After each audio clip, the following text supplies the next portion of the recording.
और चंद्रभागा नदी के तट पर जाकर बालू रेत का शिवलिंग बनाकर उसकी आराधना करिए। बालू रेत के शिवलिंग बनाकर।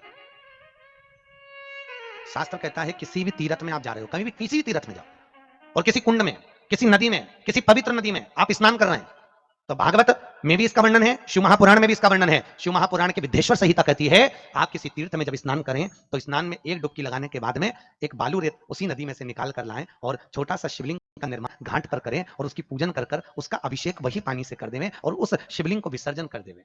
कहते हैं सारे तीर्थों का पुण्य फल उस जीव को प्राप्त हो जाता है उस समय पर जिस समय वो बालू रेत का शिवलिंग बनाकर अभिषेक करता है।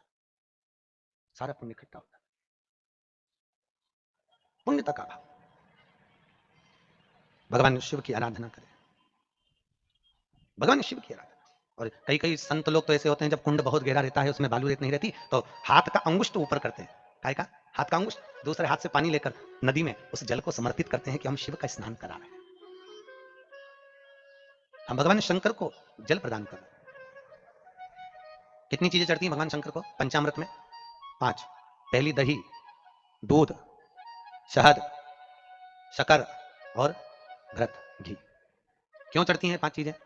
शिव जी को 5 चीजें क्यों समर्पित होती हैं? तो पहले नंबर पर है दही। दही क्यों चढ़ाया जाता है? हमारे परिवार में अगर कोई फूट डली हो, हमारे परिवार में अगर भाई भाई में झगड़ा हो रहा है, देवरानी जेठानी में झगड़ा हो रहा है, आपस में तालमेल खराब हो रहे हैं, परिवार टूट रहा है, कुछ नहीं करना, भगवान शंकर के मंदिर में जाकर प्रतिदिन थोड़ा सा दही समर्पित करना चालू कर दो और एक बेलपत्र चढ़ाना चालू कर दो, परिवार वापस जुड़ जाएगा, मन की भ्रांतियां हट जाएंगी, मन की भ्रांतियां समाप्त, उस भ्रांतियों से परेता हो जाएगी,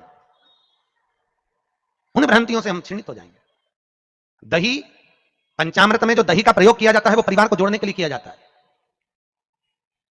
दूध का प्रयोग शीतलता के लिए किया जाता है, मन की शांति को, शीतलता हो, हमारे घर में शांति का अनुभव हो।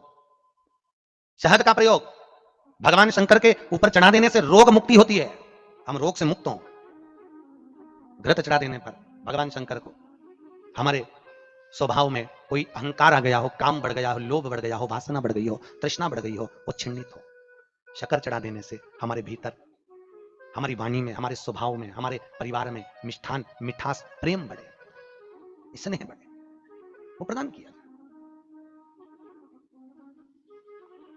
ये आजकल बीमारी हो गई ना, शुगर की बीमारी, अरे सुनिए कि नहीं सुनिए?